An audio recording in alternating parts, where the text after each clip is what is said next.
How do we develop our emotional agility?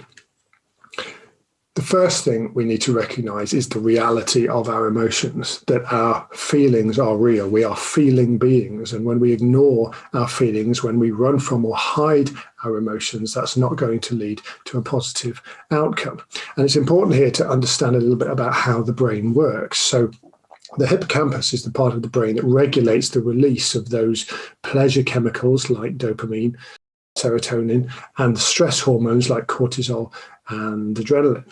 Those chemicals that give us the impetus to fight, flee, or freeze, as the case may be. Now, those are generated in response to the amygdala. The amygdala is the limbic system. That's what you might call the emotional hard drive of the brain. That's where we feel things. And then the prefrontal cortex, those frontal lobes, they're the thinking brain, what you might call the human. The feeling brain, often referred to as the CHIMP. The thinking brain, the human. Now, the question is, who's running your life, the chimp or the human? Steve Peters has written about this brilliantly in his book, The Chimp Paradox, which I recommend.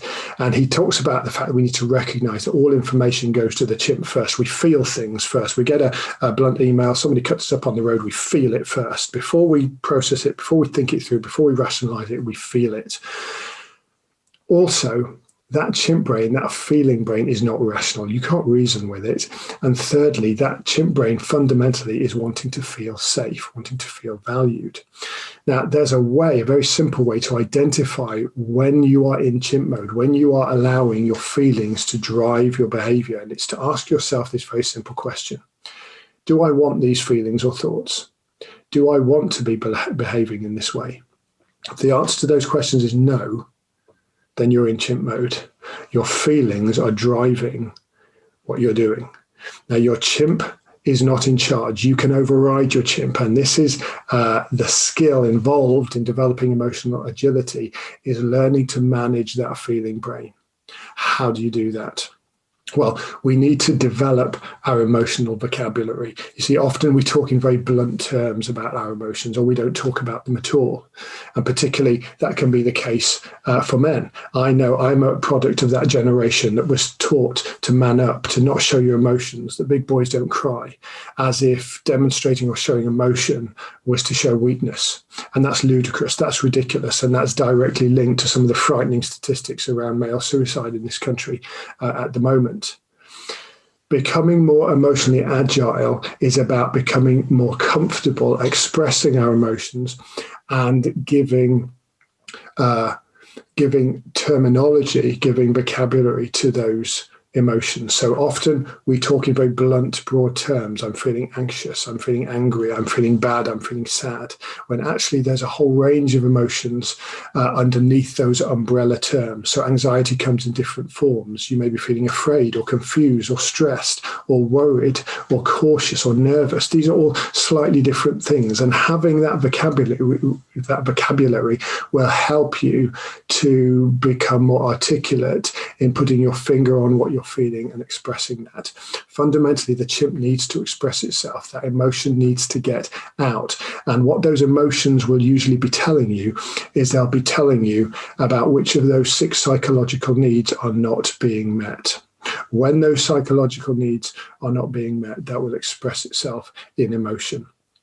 So having a handle on your emotions, affirming, acknowledging, recognizing your emotions, expressing your emotions will enable you to address the issue that is causing those feelings. So therefore, it's important that we don't run from our feelings, we don't ignore them, because those feelings are telling us something.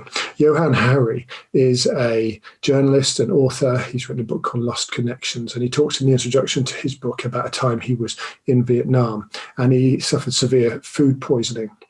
And he was on the brink of death and experiencing severe nausea and vomiting. The doctors couldn't quite work out what was going on. And he, in the meantime, was begging them to give him something for the nausea.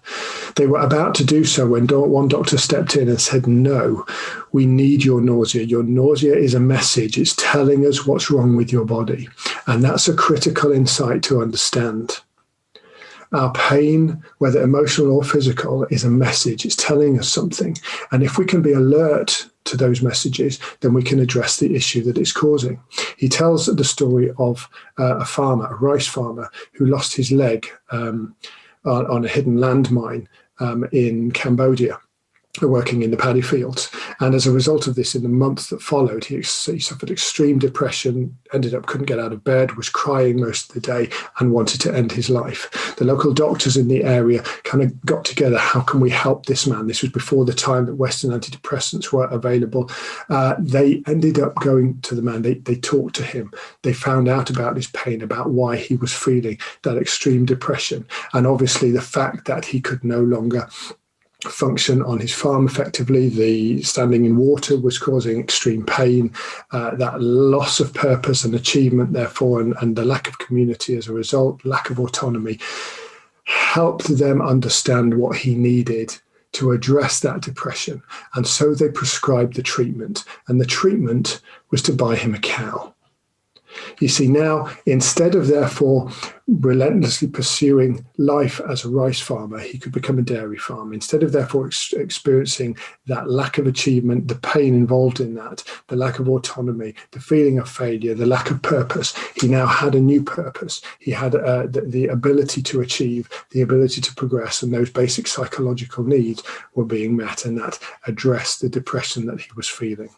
So fundamentally, what I want you to leave you with here is that your pain, your emotions are telling you something. Be alert to that, and you can address it and get yourself into a much stronger, more positive, more resilient frame of mind.